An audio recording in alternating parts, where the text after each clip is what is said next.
रास्ते पर चलने की सोच रहा है।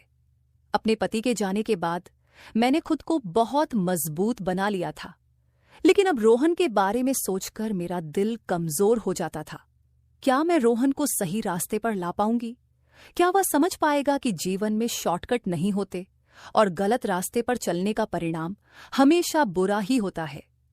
मैंने अपनी एक दोस्त से सुना था कि उसके पति ने उसकी वीडियो वायरल कर दी थी। इस बात ने मेरे दिल में भी एक डर बैठा दिया था। मैं सोचने लगी कि कोई मेरे साथ भी ऐसा कर सकता है। कोई मुझे बार बार क्यों देखेगा? कहीं ऐसा तो नहीं कि कोई मेरा वीडियो बना रहा हो और मुझे पता ही ना हो। ये सोचते ही मेरा दिल बैठ गया। मैंने अपनी पूरी जिंदगी अपने पति के साथ बहुत अच्छे तरीके से बिताई थी। मैं एक शरीफ औरत थी और अब इस उम्र में अगर मेरे साथ कुछ ऐसा हो जाता तो मैं क्या करती? मेरे जवान बेटे को अगर यह बात पता चल जाती कि यह सब कौन कर रहा है तो वह शांत नहीं बैठता। वह जज्बाती और जोशीला था और उसे भी कुछ करना था। यह सब सोचकर मैं बहुत डर जाती थी। हमारे शौचालय की स्थिति ऐसी थी कि वह घर के कोने में बना हुआ था, जिसकी पिछली दीवार गली की ओर थी। उसमें एक बड़ा सा रोशनदान था जिसके ऊपर कुछ भी नहीं लगा हुआ था। रोशनदान इतना ऊंचा था कि वहां से कोई दिखाई नहीं देता था, इसलिए हमने उस पर ना कोई कपड़ा लगाया और ही जाली। लेकिन अब मेरा दिल बहुत बेचैन हो गया था, इसलिए नहाने से पहले मैंने उस रोशनदान के ऊपर अपना दुपट्टा लगा दिया ताकि कोई देख ना सके। लेकिन वहां तक पहुंचने के लिए किसी को किसी ऊंची चीज पर चढ़ना पड़ता। गली का स्तर ऊंचा था और हमारा घर नीचा, इसलिए मैंने सोचा इतनी मेहनत कोई क्यों करेगा, वो भी एक बूढ़ी औरत के लिए। हालांकि मैं इतनी बूढ़ी भी नहीं थी। मेरी उम्र अभी सिर्फ 35 साल की ही थी। मेरा बेटा जवान था और मैं उसकी शादी करना चाहती थी। जब मैं नहाकर बाहर निकली तो ये देखकर हैरान रह गई कि कपड़ा अपनी जगह से हटा हुआ था। अब तो मुझे अजीब सा महसूस होने लगा। मुझे रोना आने लगा कि मेरे साथ यह सब क्या हो रहा है। मैंने तो कभी किसी के साथ बुरा नहीं किया था। अब मैं क्या करूं? अपने बेटे को बता दूं? मामला अब बहुत बढ़ चुका था। इसका मतलब था कि कोई ना कोई था जो मेरे साथ यह सब कर रहा था। लेकिन यह बात भी सोचने वाली थी कि किसी बाहरी आदमी को यह कैसे पता चला कि मैं किस समय नहाने जाती हूं। मैं रोजाना एक समय पर नहाने नहीं जाती थी। कभी सुबह नहा लेती थी, कभी दोपहर को और कभी खाना बनाने के बाद। और गर्मी के मौसम में तो मैं दिन में 2 बार भी नहा लेती थी, क्योंकि मुझे बहुत ज्यादा गर्मी लगती थी और साफ सुथरा रहना मुझे अच्छा लगता था। मुझे ये बात समझ नहीं आ रही थी, लेकिन फिर मैंने तय किया कि बेटे को बता ही देती हूँ। मैंने उसे सीधे सीधे नहीं कहा कि मुझे पक्का यकीन है, पर मैंने उसे बताया कि जब मैं नहाने जाती हूँ तो मुझे ऐसा लगता है कि कोई मुझे देखता है। मुझे शक है कि यह रोशनदान की तरफ से होता है। मुझे लगा था कि यह सुनकर मेरा बेटा पागल हो जाएगा और कहेगा, कौन है वह, मैं पता करता हूं, उसे नहीं छोड़ूंगा। लेकिन उसके जवाब ने मुझे चौंका दिया। उसने बस इतना कहा, कोई बात नहीं, आपको ऐसा ही लगा होगा। इस बात को छोड़िए, परेशान होने की जरूरत नहीं है। कौन है जो ऐसी हरकत कर सकता है? आप इन सारी बातों को भूल जाइए। उसने इस बात को इतना हल्के में ले लिया कि मैं हैरान रह गई। मुझे उससे ऐसी प्रतिक्रिया की बिल्कुल उम्मीद नहीं थी। वह तो बड़ा गुस्से वाला था और अपनी मां के मामले में उसे तो और भी गुस्सा आना चाहिए था। घर की औरतें तो अपनी इज्जत होती हैं, लेकिन वह बिल्कुल भी परेशान नहीं हुआ। मुझे लगा कि उसे परेशान होना चाहिए था। फिर उसने क्यों नहीं किया? मैं उसकी मां थी और यह बड़ा मामला था, लेकिन वह मजे से बैठा रहा। मैंने भी दोबारा बात नहीं की और सोचा कि खुद ही पता करती हूं कि यह सब कौन कर रहा है। मेरे लिए यह आसान नहीं था, लेकिन मैं कोशिश तो कर ही सकती थी। अगले दिन मैंने अपनी योजना के अनुसार काम किया। मैं उस रोशनदान के पास खड़ी रही और ध्यान से देखने लगी कि कोई वहां से झांकता है या नहीं। कुछ देर बाद मैंने देखा कि गली के उस पार कुछ हलचल हो रही है। मेरा दिल जोर से धड़कने लगा। मैंने धीरे धीरे उस ओर देखा और मेरी आंखें फटी रह गई। गली में एक आदमी खड़ा था जिसने अपने चेहरे को छुपाने की कोशिश की हुई थी। वह धीरे धीरे ऊपर की ओर देख रहा था, जैसे कि रोशनदान से अंदर झांकने की कोशिश कर रहा हो। मेरा दिल जोर से धड़कने लगा और मैंने जल्दी से खुद को छुपा लिया। अब मुझे यकीन हो गया था कि मेरे शक सही थे। कोई ना कोई था जो मेरी हरकतों पर नजर रख रहा था। अगले दिन मैंने अपनी दोस्त से कहा कि मुझे एक कैमरे वाला फोन चाहिए, मैं रिकॉर्डिंग करना चाहती हूँ। उसके पास फोन था पर मेरे पास नहीं। उसने कहा, एक दिन के लिए अपना फोन तुम्हें दे दूंगी, पर पहले मुझे बताओ कि बात क्या है। मैंने कहा था कि अभी नहीं बता सकती, बाद में बता दूंगी। मैं उस फोन को बाथरूम में रखना चाहती थी और रोशनदान की तरफ कैमरे का मुंह करके देखना चाहती थी कि मुझे बाहर से कौन देखता है। मुझे लगा कि मैंने बहुत अच्छा आइडिया सोचा है, इससे बेहतर और कुछ नहीं हो सकता। इससे रिकॉर्डिंग भी हो जाती, वीडियो भी बन जाती और मुझे पता चल जाता कि हरकत कौन कर रहा है। साथ ही मेरे पास सबूत भी आ जाता। मैंने अपनी दोस्त से फोन लिया और उसे ऐसी जगह पर रखा, रोशनदान की तरफ कैमरा कर दिया और रिकॉर्डिंग शुरू कर दी। लेकिन जब रिकॉर्डिंग देखी तो हैरान रह गई, क्योंकि रिकॉर्डिंग ठीक से नहीं हो पाई थी। शायद उसके फोन का कैमरा खराब था। इसके बाद उसने अपना फोन मांग लिया और कहा कि उसे फोन की जरूरत है। वह लोगों की बेटियों के रिश्ते करवाने का काम करती थी, इसलिए मैं बार बार उससे फोन नहीं मांग सकती थी। हमारे पास इतने पैसे भी नहीं थे कि उस जगह को बंद करवा दे या फिर बाथरूम कहीं और बनवा दें। घर के हालात पहले से ही खराब थे। जब मेरे पति का निधन हुआ तो पता चला कि उन पर बहुत सारा कर्ज था। अब वे लोग सामने आ रहे थे और अपने पैसे मांग रहे थे। मेरा बेटा भी कुछ कर नहीं पा रहा था, क्योंकि उसके पास कोई स्थायी काम नहीं था। लोग मुझसे कहते थे कि उसकी शादी करवा दो, दहेज के पैसों से वह कोई बिजनेस शुरू कर लेगा और घर में बहू भी आ जाएगी, जिससे तुम भी अकेली नहीं रहोगी। मेरा बेटा आजकल बहुत परेशान रहता था। एक दिन उसने किसी से फोन पर बात करते हुए कहा, आजकल लोग ऐसी वीडियो से बड़े पैसे कमा रहे हैं, लेकिन ऐसी वीडियो बनाना इतना आसान नहीं है। एक वीडियो की ही तो बात है और अगली वीडियो आते ही लोग पिछली को भूल जाते हैं। मैं उसकी बात सुनकर हैरान रह गई। ये कोई फिल्म या ड्रामा नहीं था, सीधे सीधे बातें हो रही थी। मुझे समझ नहीं आ रहा था कि कहीं वह वही बात तो नहीं कर रहा था जो मेरे मन में आ रही थी। अगर एक पति पैसे कमाने के लिए अपनी पत्नी की वीडियो वायरल कर सकता है, तो क्या एक बेटा पैसे कमाने के लिए अपनी माँ की वीडियो वायरल नहीं कर सकता? अगर ऐसा नहीं था तो फिर वह ऐसी बातें क्यों कर रहा था? वह अपने पास कोई खास काम नहीं था। कभी कभी वह एक गाड़ियों के शोरूम में काम कर लेता था, जिससे उसे रोजाना के थोड़े बहुत पैसे मिल जाते थे, लेकिन यह कोई स्थायी नौकरी नहीं थी। उसकी बातें सुनकर लग रहा था कि उसके पास बात करने के लिए और कोई विषय नहीं था। जैसे ही उसने फोन रखा, मैं उसके पास गई और पूछा, तुम किससे बातें कर रहे थे? कौन सी वीडियो बनाओगे और वायरल करोगे? क्या तुम भी उस आदमी की तरह कुछ करने का सोच रहे हो जिसने अपनी बीवी की वीडियो वायरल कर दी थी? मेरा बेटा यह सुनकर हैरान रह गया। उसने कहा, मम्मी, आप कैसी बातें कर रही हो? बात को कहां से कहां जोड़ रही हो? मैं अपने दोस्त से बात कर रहा था, बस वैसे ही बात हो रही थी। मैंने फिर उससे पूछा, तो फिर वह कौन सी वीडियो थी जिसकी बात कर रहे थे? आजकल तो हर तरफ औरतों की ही वीडियो वायरल होती हैं, जिनमें या तो वह डांस कर रही होती है या फिर कुछ और कर रही होती है। देखो, अगर मुझे पता चला कि तुमने भी कोई गलत हरकत की है तो मैं तुम्हें जेल से भी नहीं छुड़वा, उंगली वजह से मुझे जेल जाना पड़े। फिर मैंने उसे याद दिलाया, मैंने तुम्हें बताया था कि जब मैं नहाने जाती हूं तो मुझे ऐसा लगता है कि कोई बाहर खड़ा होकर देख रहा है। तुमने इस बारे में क्या किया? पहले तो वह घबरा गया, फिर कहने लगा, मैंने भी आपको कहा था कि आपको वहम हो रहा है, ऐसा कुछ नहीं है। अब मुझे भी गुस्सा आ गया। मैंने उससे कहा, और अगर ऐसा हुआ तो तुम क्या कर लोगे? क्या उखाड़ लोगे? उस आदमी का तुम्हें शर्म नहीं आती कि एक बार जाकर जांच कर लेते कि ऐसा है या नहीं? किसी से थोड़े पैसे उधार लेकर इस बाथरूम के रोशनदान को बंद करवाने की कोशिश करो। ये रोशनदान इतना बड़ा है कि यहां से कोई आदमी छलांग भी लगा सकता है। जब तुम्हारे बाबा ने शौचालय बनवाया था तब जमाना ऐसा नहीं था। मुझे लगा था कि यह सब सुनकर तुम गुस्से से लाल पीला हो जाओगे और कुछ करोगे, लेकिन तुम तो हाथ पर हाथ धरे बैठे हो। मेरे बेटे ने एक अजीब सी बात कह दी।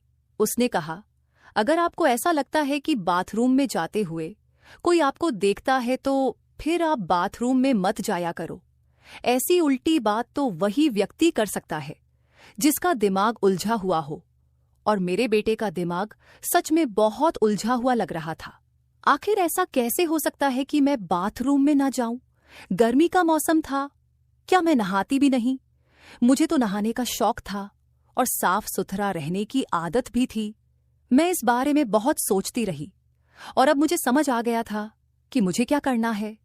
मुझे अपने बेटे पर नजर रखनी थी, क्योंकि इस घर में और कोई नहीं था और बाहर से भी कोई अजनबी हमारे घर में नहीं आता। मैं हैरान थी कि मेरे बेटे को अचानक से क्या हो गया था।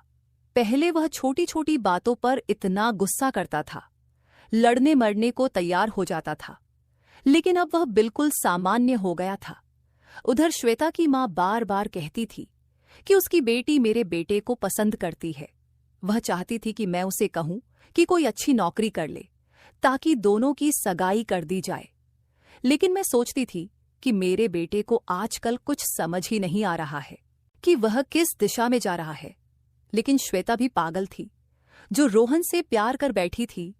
मुझे लगता था कि अगर वह वाकई उससे प्यार करती थी तो उसे किसी और से शादी नहीं करनी चाहिए थी, चाहे उसे कुछ साल तक इंतजार ही क्यों ना करना पड़ता। श्वेता मेरे दोस्त की इकलौती बेटी थी और अपने घर में सबसे ज्यादा लाडली भी। वह मुझे भी बहुत सुंदर लगती थी। एक मुसीबत मेरे सर पर जरूर थी कि मुझे अपने बेटे पर नजर रखनी थी, लेकिन नजर तब रखती जब वह घर पर होता। आजकल वह ज्यादातर समय घर से बाहर ही रहता था। हालांकि जब तक मैं खाना वगैरह बना रही होती थी तब तक वह घर में ही होता था। एक दिन जब मैं नहाने के लिए गई तो उसका फोन उसके कमरे में पड़ा हुआ था। पता नहीं मेरे दिमाग में क्या आया। मैंने सोचा कि क्यों ना उसका फोन चेक करूं और देखूं कि उसमें क्या है। आखिर वह मेरा बेटा था और मुझे उसके फोन को चेक करने का हक था। मैंने फोन की गैलरी खोली तो उसमें एक वीडियो थी। वीडियो देखकर मेरे पैरों तले जमीन खिसक गई। वह वीडियो बाथरूम की थी और साफ नजर आ रहा था कि उसमें क्या हो रहा था। मेरी आंखों में आंसू आ गए और मेरी हालत अजीब सी हो गई। मैंने बार बार देखा कि कहीं और भी वीडियो तो नहीं है, लेकिन वहां सिर्फ एक ही वीडियो थी। मैं उस वीडियो को देख ही रही थी कि अचानक किसी ने मेरे कंधे पर हाथ रखा। मैं चौंक गई और पीछे मुड़कर देखा तो मेरा बेटा खड़ा था। उसने देख लिया था कि उसका फोन मेरे हाथ में है और मैं वह वीडियो देख चुकी हूं। यह सुनकर मेरे बेटे का चेहरा गंभीर हो गया। उसकी आंखों में डर की छाया थी। मेरी आंखों में भी एक सवाल उमड़ रहा था, जिसे मैं आखिरकार पूछ ही बैठी। जवाब सुनते ही मैं दंग रह गई। मैंने अपने बेटे की ओर देखा। मेरी आंखों में आंसू छलक पड़े। मैंने उससे कहा, तूने यह सब कब किया, कैसे किया और क्यों किया, बता मुझे। अब उसके भी आंखों में आंसू थे और गुस्से से उसके हाथ कांपने लगे। उसने गहरी सांस लेते हुए कहा, उसी दिन किया था जिस दिन आपने मुझे बताया कि कोई आपको छुपकर देखता है। आपको क्या लगता है? मैं हाथ पर हाथ धरे बैठा रहा।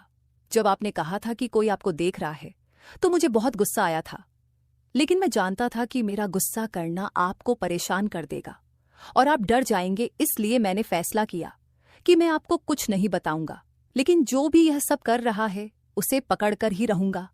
मैंने सबसे पहले रोशनदान पर एक छोटा कैमरा लगा दिया था, जिसका रुख बाहर की ओर था।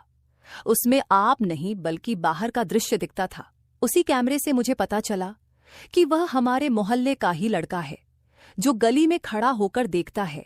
जैसे ही उसे पानी गिरने की आवाज आती है, वह समझ जाता है कि कोई अंदर गया है और फिर अंदर झांकने की कोशिश करता है। मैंने उसका नाम और घर का पता भी मालूम कर लिया है। मेरा तो दिल करता था कि सीधे उसके घर जाऊं और उसे गोली मार दूं, लेकिन जब अपने दोस्त से बात की तो उसने समझाया कि ऐसा करने से कुछ हासिल नहीं होगा। उसने तुम्हारी माँ की कोई वीडियो बनाई है जो उसके पास है, पहले हमें वह वीडियो निकालनी होगी। मैं उसी से बात कर रहा था जब आपने मेरी बात सुनी थी। मैंने मोहल्ले के कुछ लोगों से बात की है और हम उसे रंगे हाथों पकड़ना चाहते हैं। हम ऐसा करेंगे कि उसे लगेगा कोई बाथरूम में नहा रहा है और जैसे ही वह अंदर झांकने लगेगा हम उसे रंगे हाथों पकड़ लेंगे। अगर वैसे उसे टोक कि वह ऐसा क्यों कर रहा है तो वह कभी नहीं मानेगा, लेकिन जब उसे सबके सामने पकड़ा जाएगा तो कोई भी उसका साथ नहीं देगा।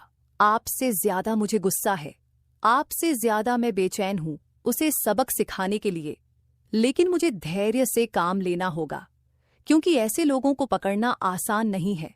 हमें उसे सबक सिखाना है ताकि दोबारा कोई ऐसा करने की हिम्मत ना करे। आपको पता है, आपने कहा था कि मोहल्ले में एक लड़की की वीडियो वायरल हुई थी, जिसके लिए सभी ने उसके पति को दोषी ठहराया।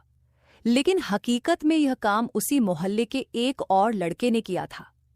ये लड़का बहुत बदनाम था और मोहल्ले की कई लड़कियों को परेशान कर चुका था। कभी लड़कियों को छेड़ता तो कभी और कोई हरकत करता, लेकिन इस बार उसने हद पार कर दी थी। मेरे दिल में उस लड़के के खिलाफ बहुत गुस्सा था। मुझे महसूस हो रहा था कि मैंने अपने बेटे के बारे में गलतफहमी पाल रखी थी। मैं सोचने लगी कि आखिर मेरे अपने बेटे ने ऐसा क्यों किया। हालांकि मैंने कभी उसे यह बात नहीं बताई, लेकिन अंदर ही अंदर मैं बहुत दुखी थी। समाज किस दिशा में जा रहा है, यह हम सब जानते हैं, लेकिन फिर भी मुझे अपने बेटे पर गर्व था।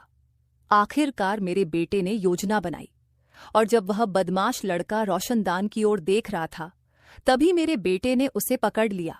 मोहल्ले के लोगों ने उसे देख लिया था, फिर सबने मिलकर उसकी पिटाई की और पुलिस के हवाले कर दिया। उसका मोबाइल वगैरह सब छीन लिया गया था, लेकिन बाद में पता चला कि उसमें कोई वीडियो नहीं थी। हालांकि उसने और भी कई लड़कियों की वीडियो बनाई थी। पुलिस ने कहा कि उसके खिलाफ कई केस बन सकते हैं, FIR दर्ज करवाइए, हम इसे छोड़ेंगे नहीं। इस घटना के बाद मैंने घर का रोशनदान भी बंद करवा दिया। बेटे की नौकरी भी लग गई और हमने उसकी शादी श्वेता के साथ करने का फैसला किया। दोनों की सगाई हो चुकी थी और अब शादी होने वाली थी, लेकिन अभी भी जब मैं उस वक्त की बातों को याद करती हूं तो गुस्सा आ जाता है। ये सब मेरी एक दोस्त की वजह से हुआ था, जो मोहल्ले में लोगों को कहानियां सुनाती थी। अब उसकी बेटी ही मेरे घर की बहू बनने वाली है, लेकिन उसकी बेटी उसकी तरह नहीं है।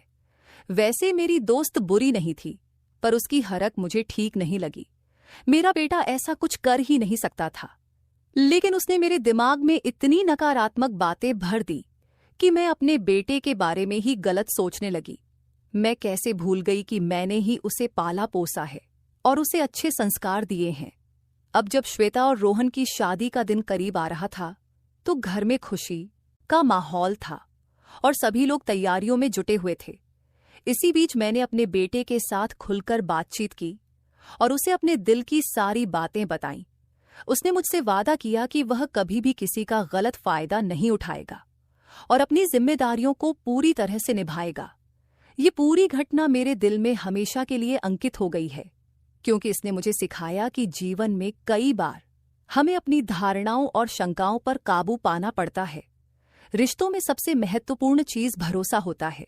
जब हम अपने करीबियों पर शक करते हैं, तो हम सिर्फ उन पर ही नहीं, बल्कि खुद पर भी सवाल खड़े कर रहे होते हैं। मैंने अपने बेटे को गलत समझा, लेकिन उसने अपने कार्यों से मुझे गलत साबित कर दिया। अब मैं संतुष्ट हूं कि मैंने रोहन को सही संस्कार दिए थे और उसने मेरे विश्वास को कायम रखा।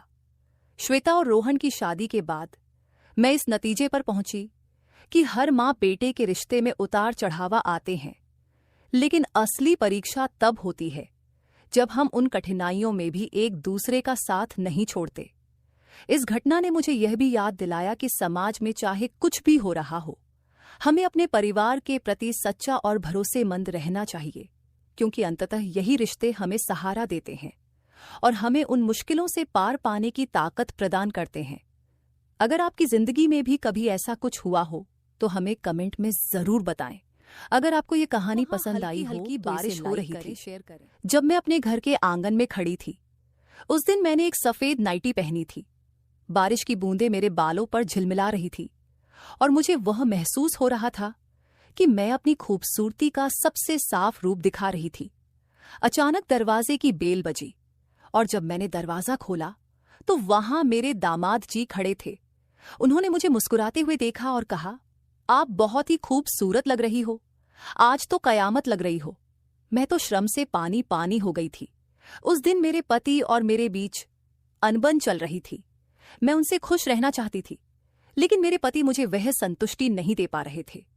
एक दिन मैंने उनके लिए उनका कमरा सजाया था और रात को जब पति के बजाय वहां मेरे दामाद जी आए, उन्होंने मुझसे कहा, मुझे उम्र के हिसाब से 2 चीजें पता है, और वह है आपकी खूबसूरती और आपका दिल। उन्होंने मुझे अपने पास खींच लिया और कमरे में सजाए गए फूलों के मुरझाने तक। उन्होंने मुझे आज जब मैंने घर का दरवाजा खोला तो मेरे पति की बजाय मेरे दामाद जी खड़े थे। मैं शॉर्ट नाइटी ड्रेस में थी और मुझे उम्मीद थी कि दरवाजे पर पति होंगे, लेकिन उनके बजाय दामाद जी थे। मुझे बहुत शर्म आई क्योंकि मैंने यह सोचकर अपनी बेहतरीन तस्वीर बनाई थी कि पति मुझे देखेंगे, लेकिन दामाद ने वहां पहुंचकर मेरे पति के लिए बनाई गई खाने की थाली उठा ली थी। उन्होंने मुझे अलग नजरों से देखा। मैं जल्दी से अपने कमरे में भागी, लेकिन उन्होंने मेरा हाथ पकड़ लिया। उन्होंने कहा, सासू माँ, कहाँ जा रही हो? वह मुझे पानी दोगी? क्या मुझे शर्म आ रही थी और इसलिए मैं जल्दी से कमरे में चली गई थी। मैंने दामाद जी से कहा, तुम बैठो, मैं अभी आती हूं। मैंने अपनी साड़ी पहनी और फिर उन्हें चाय और पानी लेकर दिया। वे अभी भी मुझे वही नजर से देख रहे थे। उन्होंने पूछा, आज कोई खास बात है क्या? शायद मैंने गलत समय पर आ गया हूं। मैंने कहा, कुछ बात नहीं, सब ठीक है। दामाद जी, सच कहूं तो मुझे दरवाजे पर तुम्हारे ससुर के आने की उम्मीद थी, लेकिन कोई बात नहीं, अतिथि देवो भव, इस बात से मैं भी खुश हूं। उन्होंने सब कुछ देख लिया था, तो उन्हें घर की बातें बताने में कोई बुराई नहीं थी। मैंने उन्हें बताया कि आज मैंने उनके एसएस के लिए एक छोटा सरप्राइज रखा था। उनके काम की वजह से वे घर पर समय नहीं बिता पाते हैं, इसलिए मैंने सोचा कि आज कुछ अलग करे। पति पत्नी की रुचि को ध्यान में रखते हुए हमें बीच बीच में सरप्राइज प्लान करना चाहिए। आज मैंने इंटरनेट पर एक नया आइडिया देखा और उसे आजमाने की कोशिश की, लेकिन तुमने समय पर आकर बिगाड़ दी। मैं अपने दामाद जी से बात कर रही थी कि अचानक ही मेरा पति अभिषेक घर आ गया। उसने मुझसे पहले ही वादा किया था कि वह 1 घंटे पहले घर आ जाएगा, लेकिन देर से आया। अगर वह समय पर आता तो दामाद जी को दरवाजे से ही वापस भेज सकता था। घर आते ही मेरे पति ने उसे गले लगा लिया। उसने मुझे देखा भी नहीं। मुझे गुस्सा आया क्योंकि उसने उसी समय वादा किया था। हॉल में बैठकर मैं सोच रही थी कि दामाद जी भी मेरी बगल में बैठे हैं। मेरा ध्यान उनकी ओर से हट गया था। जब दामाद जी ने मुझे अचानक अपने हाथों में लिया, मैं चौंक गई थी, क्योंकि मेरे मन में अभी भी विचारों की गहराई में डूबा हुआ था। दामाद जी के आगमन से मुझे डर लगा था। उन्होंने देखा कि मैं घबरा गई हूं और पूछा, आप यहां अकेली बैठकर क्यों बड़बड़ा रही हो? मैंने उनका हाथ पकड़ा और सीधे अपने कमरे की ओर ले गई। वहां उन्हें मैंने सजाया हुआ बिस्तर दिखाया। दामाद जी ने बिस्तर की तारीफ की। आपने बहुत अच्छी तरह सजाया है। मैंने उसे समझाने की कोशिश की कि मैं उसे क्या दिखाना चाह रही थी, लेकिन मुझे लगा वह मुझे समझ नहीं पा रहे थे। गुस्से में मैं कमरे से बाहर निकल आई और कहा, मैं तुम्हें सिर्फ बिस्तर नहीं दिखा रही थी। दामाद जी बोले, आपके चेहरे से मुझे सब कुछ समझ आ गया है। आपकी पसंद गलत निकली। वे अभिषेक के बारे में बात करते हुए बोले, ससुर जी का भाग्य अच्छा है कि उसे आप जैसी मिली है। दामाद जी ने मेरी सुंदरता की तारीफ की, जिसे सुनकर मेरा गुस्सा धीरे धीरे ठंडा हो गया। मैंने उनके साथ बहुत सारी बातें की और उन्होंने मुझे समझाया कि उनसे अपनी समस्याओं को साझा कर सकती हूँ। वे बोले, आप चिंता मत करो, मैं हूं ना। आपके लिए उनकी बात सुनकर मेरा मन हल्का हो गया और मैं अपने कमरे में वापस चली गई। अब मैं अभिषेक की ओर पीठ करके सो गई थी। अभिषेक अगले दिन भी जैसे हर दिन की तरह अपना खाना लेकर काम पर निकल गए। दामाद जी अभी भी घर पर ही थे। उन्होंने बताया कि उन्हें 10 बजे ऑफिस में जाना है। दामाद जी 30 साल के थे, लेकिन उन्हें देखकर कोई भी मान सकता था कि वे बहुत हैंडसम और फिट दिखते थे। वे नहाकर तैयार होकर बाहर आए, लेकिन उन्होंने केवल तौलियां लपेटे हुए थे। उन्हें देखकर मुझे उनकी देखभाल का ध्यान गया। दामाद जी ने सीधे किचन में जाकर अपने व्यवस्थित तरीके से तैयारी शुरू की। मैंने उन्हें देखकर खुद को एक क्षण के लिए बंद कर लिया। उनकी देखभाल को देखते हुए मैं थोड़ी शर्मिंदगी महसूस कर रही थी। कुछ ही देर बाद दामाद जी पूरे कपड़े पहने हुए वापस आए। जब उन्होंने घर लौटने पर मुझसे मुलाकात की तो मैंने उनसे बरियत की कि मुझे घर के कामों में मदद चाहिए। उनके साथ होने से मुझे अपने घर का माहौल भरा हुआ महसूस हो रहा था। ऐसा लग रहा था कि मेरे आसपास कोई अपना है। उस दिन दामाद जी ने ऑफिस जाने से पहले मुझे एक नया आइडिया दिया। उन्होंने मुझे कैंडल लाइट डिनर के बारे में सुझाव दिया। वे कहने लगे, सासू जी, कल मैंने जल्दी आकर आपका प्लान फैला दिया था। आज रात मैं थोड़ी देर से घर आऊंगा। अगर जरूरत पड़ी तो बाहर से खाना खा लूंगा। आप और ससुर जी अपना समय बिता सकते हो। मैं आप दोनों को डिस्टर्ब नहीं करूंगा। दामाद जी ने मुझे कैंडल लाइट डिनर के रोमांटिक बनाने के तरीके भी सिखाए थे। इसी बीच मैंने अभिषेक को फोन किया, लेकिन उसने मेरा कॉल नहीं उठाया। मैंने उसे टेक्स्ट मैसेज भी भेजा, जिसमें वह बस ओके ही कहकर जवाब दे दिया। शाम को तैयारियां भी की थीं, पर अभिषेक ने दिन भर मुझसे कोई बात नहीं की थी। फिर भी जब उसने जल्दी घर आकर मुझे देखा, मुझे थोड़ा थका हुआ लग रहा था। मैंने उसके साथ डिनर किया, लेकिन बाकी चीजों के लिए मैं उससे फोर्स नहीं कर सकी, क्योंकि वह पहले ही मुझे थका हुआ लग रहा था। और वैसे भी वह मेरा ही पति है। उनसे जबरदस्ती करना या किसी भी चीज की जल्दबाजी करने की कोई जरूरत नहीं थी। उस दिन अभिषेक के साथ समय बिताने का आखिरी दिन नहीं था, इसीलिए उसे थका हुआ देखकर मैंने उसे कुछ नहीं कहा। उसे शांतिपूर्वक कमरे में सोने दिया और उसके सो जाने के बाद मैं किचन साफ कर रही थी, लेकिन मुझे नींद नहीं आ रही थी। किचन का काम करते करते मैं नीला गाउन पहने हुए थी। रात के 10 बज रहे थे। दामाद जी अभी तक घर नहीं आए थे। मुझे उन्हें फोन करने का सोच रही थी, तभी घर का दरवाजा खुला और वे अंदर आ गए। मैंने उन्हें खाने के लिए पूछा, लेकिन उन्होंने कहा कि उन्होंने खाना खाकर आए हैं। थोड़ी देर बाद उन्होंने अपने कमरे में चले गए। उसके बाद मैं भी अपने कमरे में जाकर सो गई। ऐसे ही दिन बीतने लगे। दामाद जी का ऑफिस का समय 10 बजे से शायद 5 बजे तक था। वे सुबह से शाम तक काम में मेरी मदद करते थे। जैसे वे मेरी मदद करते थे, वैसे ही मदद मेरे पति ने कभी नहीं की थी। दामाद जी के साथ मेरी बेटी शादी करके वो बहुत किस्मत वाली थी, इस बात में कोई शक नहीं था, क्योंकि वे हर चीज में परफेक्ट थे। एक दिन रात को मैं हमारे कमरे में अभिषेक के कपड़े देख रही थी। उसके कुछ शर्ट धोने के लिए निकाल रही थी। तभी मुझे उसकी पैंट की जेब से एक मुंबई का टिकट मिला। मैंने उससे पूछा, ये तुम्हारा कौन सा महत्वपूर्ण टिकट है? उसने कहा, हाँ, कुछ दिनों के लिए मुझे मुंबई जाना है। ऑफिस से मुझे यह टिकट मिला है। ऑफिस में पार्टी का आयोजन है और मैं मुंबई जा रहा हूँ। पार्टी की बात सुनकर मुझे लगा कि अभिषेक मुझे भी साथ लेकर जाएंगे। मैंने उसे कहा, अच्छा, पार्टी है तो हमें कब निकलना है? उसने जवाब दिया, हमें यह। तुम क्या कह रही हो? मैंने ने कहा, अभिषेक, पार्टी के लिए तुम मुझे भी साथ ले चलो ना। अभिषेक ने कहा, पार्टी ऑफिस के कर्मचारियों के लिए है, वह परिवार का कोई काम नहीं है, इसलिए मैं तुम्हें नहीं ले जा सकता। सपने देखना बंद करो। मैं ऑफिस के दोस्तों के साथ पार्टी में जाने का निर्णय लिया। इस बारे में बताते हुए अभिषेक ने एक पल में मेरी खुशियों को कम कर दिया था। अगले दिन वह मुंबई जा रहा था और 4 दिनों तक वहां रहेगा। उसने कहा कि पार्टी 3 दिन की है, लेकिन 4 दिनों तक उसके मुंबई के ऑफिस में काम है। जब वह गया तब मैं अपने दामाद जी के साथ घर पर अकेली थी। उसी समय दामाद जी के ऑफिस में भी पार्टी थी। उन्होंने मुझे अपने साथ अपने ऑफिस की पार्टी में ले जाया। एक और मेरे पति थे, जो मुझे कहीं भी ले जाने के लिए तैयार नहीं थे।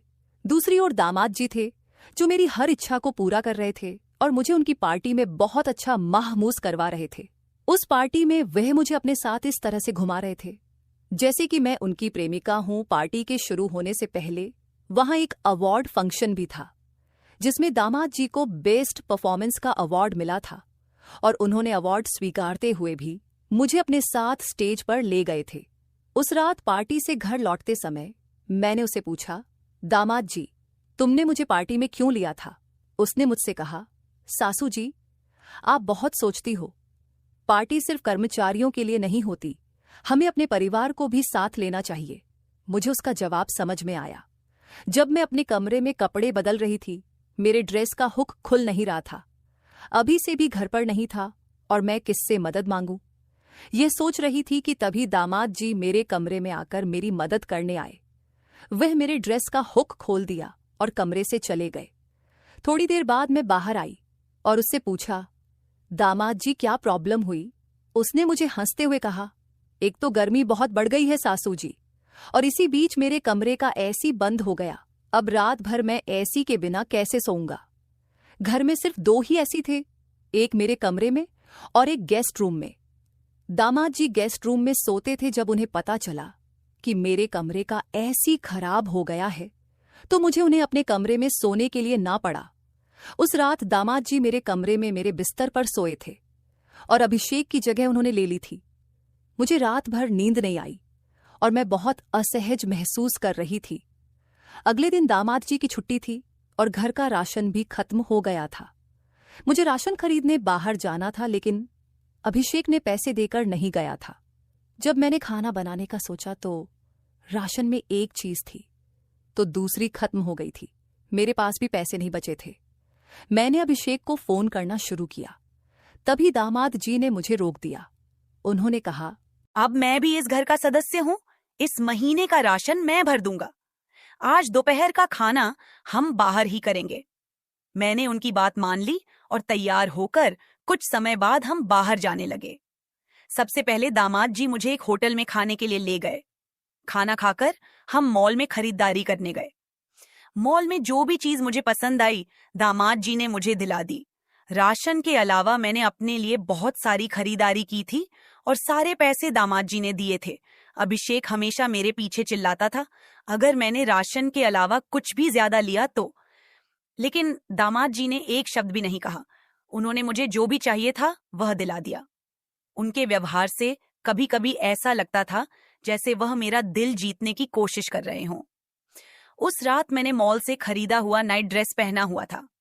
मुझे उस ड्रेस में देखकर दामाद जी मेरी तरफ देखते ही रह गए और कहा, सासू जी, आप तो बहुत सुंदर लग रही हो। उस रात भी वह मेरे साथ मेरे कमरे में सोए थे। आधी रात को अनजाने में मैंने अपनी जगह बदलकर उनसे सटकर सो गई। सुबह जब मेरी आंख खुली तो मैं उनके बहुत करीब थी। मैं तुरंत उठकर दूर हो गई और अपने काम में लग गई। आज भी उन्होंने छुट्टी ली थी। नाश्ता करने के बाद मैं किचन में बर्तन साफ करने लगी। अचानक वह मेरे पीछे आ गए और मेरे पेट में चुटकी काट ली। उनके छूने से मैं हिल गई और संतुलन खो बैठी, जिससे मैं उनके ऊपर गिर गई। किचन में हम दोनों एक दूसरे के बहुत करीब थे और मेरे हाथ का झाग उनके चेहरे पर लग गया था।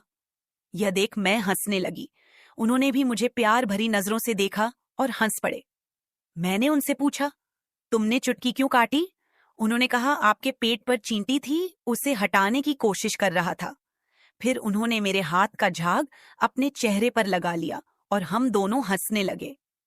धीरे धीरे उन्होंने मुझे पीछे से गले लगा लिया और हमारे बीच की मर्यादा भूलने लगी। कुछ गलत होने से पहले ही हम दोनों दूर हो गए। उस दिन मेरे दिमाग में उनकी यादें छाई रहीं। मुझे महसूस हुआ कि वह मेरी परवाह कर रहे थे, जबकि मेरे पति अक्सर मुझे नजरअंदाज करते थे। वह मेरे पति से बड़े और ज्यादा स्मार्ट थे। उन्होंने मुझसे कहा कि किसी औरत को कैसे खुश रखना चाहिए। यह वह अच्छी तरह जानते थे। रात को मेरे पति के घर आने की संभावना थी, लेकिन वह 8 बजे ही आ गए। सोने से पहले मैंने एक नई नाइटी ड्रेस पहनी थी, जिसे देख मेरे पति ने मुझसे पूछा, ये ड्रेस कहाँ से आई? मैंने उन्हें नहीं बताया कि वह ड्रेस उनके दामाद जी ने मुझे दिलाई थी। मैंने कहा कि मेरे पास थोड़े पैसे थे जिनसे मैंने एक ड्रेस खरीद ली। अभिषेक मुझे शक भरी नजरों से देखने लगा, लेकिन अब मुझे उसकी नजरों की जरा भी परवाह नहीं थी। जिस व्यक्ति को अपनी पत्नी की परवाह नहीं है, उसके बारे में मैं क्यों सोचूं? मेरी परवाह तो दामाद जी को थी, जो मेरी भावनाओं का सम्मान करते थे। मुझे यह समझ में आ गया था कि वही मुझे फूल की तरह संभाल सकते हैं। अब इस फूल की खुशबू उसकी देखभाल करने वाले के पास ही महक नहीं चाहिए। यह मैंने समझ लिया था। उस दिन मैं अभिषेक से थोड़ी दूर थी। अगले दिन अभिषेक और दामाद जी अपने अपने समय पर ऑफिस के लिए निकल गए। आज भी किचन में काम करते समय मेरे दिमाग में दामाद जी का ख्याल आ रहा था। मुझे लग रहा था कि दामाद जी के पास जाकर मैं अभिषेक को धोखा दे रही हूं।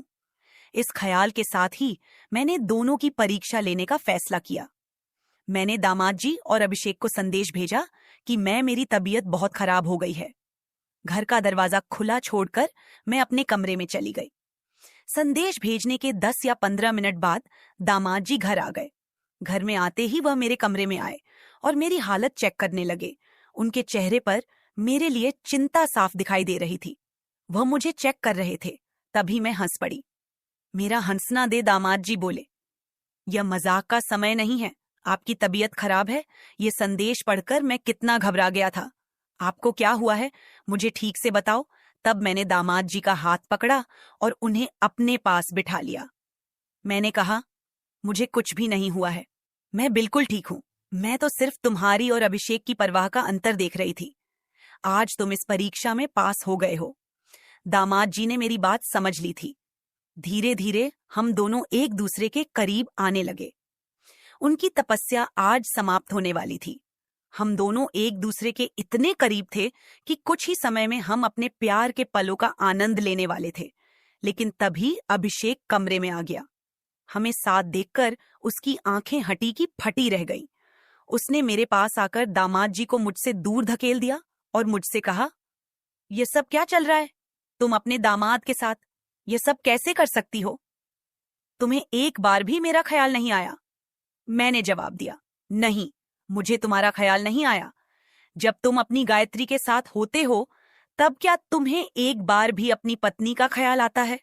मेरी तबीयत खराब होने का मैसेज भेजने पर भी तुम घर नहीं आए।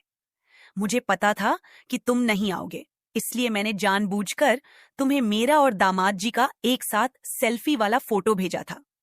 मैंने तुम्हें भेजे हुए मैसेज में भी जानबूझकर लिखा था कि मैं उनके साथ रिश्ता बढ़ा रही हूं। वैसे भी तुम शक करने में एक्सपर्ट हो, लेकिन शक तभी करना चाहिए जब आपका खुद का चरित्र साफ हो। अगर तुम्हें लगता है कि तुम सही हो, तो मेरा और दामाद जी का रिश्ता भी सही है। मुझे इसमें कुछ भी गलत नहीं लगता। कुछ भी बकवास मत करो। कौन सी गायत्री अभिषेक का नाटक शुरू हो गया था? तब मैंने उसे उसकी और उसकी प्रेमिका की तस्वीरें दिखाई। मुझे उसका सारा सच पहले से ही पता चल गया था, लेकिन मैं उसके प्यार के लिए सब्र कर रही थी और उस घर में रुकी हुई थी। मैंने उससे कहा, अभिषेक, तुम और कितना झूठ बोलोगे? ऑफिस का काम और मीटिंग बताकर उस लड़की को बाहर शहर ले जाकर तुम उसके साथ समय बिताते हो, उस पर कितने पैसे खर्च करते हो। लेकिन पत्नी ने एक चीज मांगी तो उसके लिए खर्च का रोना रोने लगते हो। तुम्हारी सच्चाई जानते हुए भी मैं तुम्हारे घर में रुकी हुई थी। तुम्हें खुश करने के लिए कभी कम सजाती तो कभी कैंडल लाइट डिनर का आयोजन करती थी। शायद मुझसे कुछ गलती हुई होगी। तुम्हें जो प्यार चाहिए था वह मैं तुम्हें नहीं दे पा रही थी। मैं खुद को दोषी मानती थी, लेकिन दामाद जी ने समय पर मुझे तुम्हारा सारा सच बता दिया था। अच्छा हुआ, वरना मैं खुद को दोषी मानते हुए डिप्रेशन में चली जाती और अपने साथ कुछ बुरा कर बैठती। उन कठिन परिस्थितियों में दामाद जी ने मुझे संभाला था। हाँ, तुम हमें जिस शक की नजर से देख रहे थे, वह नजर एक बार हटा लो दामाद जी। और मेरे बीच कुछ भी गलत नहीं है। हम सिर्फ तुम्हें सबक सिखाने के लिए यह नाटक कर रहे थे। आज जो तुमने देखा वह भी इसी नाटक का हिस्सा था। अगर तुम मुझे किसी दूसरे आदमी के साथ नहीं देख सकते, तो मैं तुम्हें किसी दूसरी लड़के साथ कैसे देख सकती हूं? अब अभिषेक मेरे सामने सिर झुकाए खड़ा था। मैंने अपना बैग उठाया और मायके जाने लगी, क्योंकि अब मैं और कुछ सहन नहीं कर सकती थी। एहसास हो गया था और उसने मुझे जाने से रोक लिया। उसने मुझसे माफी मांगी और वादा किया कि आज के बाद वह किसी दूसरी लड़की के पीछे नहीं जाएगा और मेरे साथ वफादार रहेगा। दामाद जी ने मेरी मदद की, इसके लिए मैंने उनका धन्यवाद किया। आज दामाद जी की मदद से मैं अपनी गृहस्थी बचा पाई। आजकल बहुत से लोग, चाहे पुरुष हो या स्त्री, अपना अच्छा खासा परिवार होते हुए भी बाहर प्यार में पड़ जाते हैं। यह एक ट्रेंड नहीं है कि बाहरी व्यक्ति आपको आपके परिवार के सदस्यों की तरह संभाल सकता है। वह केवल अपनी जरूरतें पूरी करेगा। एक्स्ट्रा मैरिटल अफेयर के बढ़ते मामलों की वजह से तलाक के केस भी बढ़ते जा रहे ऐसे समय में किसी भी स्त्री का तुरंत मायके जाना अपने पति को आजादी देने जैसा होता है। इसीलिए परिस्थिति से भागने के बजाय उसका सामना करना चाहिए, चाहे पति कितना भी गलत रास्ते पर क्यों ना चल पड़े। एक पत्नी ही है जो उसे सही मार्ग पर ला सकती है। यह हर स्त्री को समझना चाहिए। तो दोस्तों, ये थी आज की कहानी। आपकी क्या राय है इस पर हमें कमेंट में जरूर बताएं। अगर आपको वीडियो अच्छी लगी हो तो लाइक, शेयर और सब्सक्राइब करना ना भूलें। धन्यवाद। मिलते हैं कल एक और नई कहानी के साथ।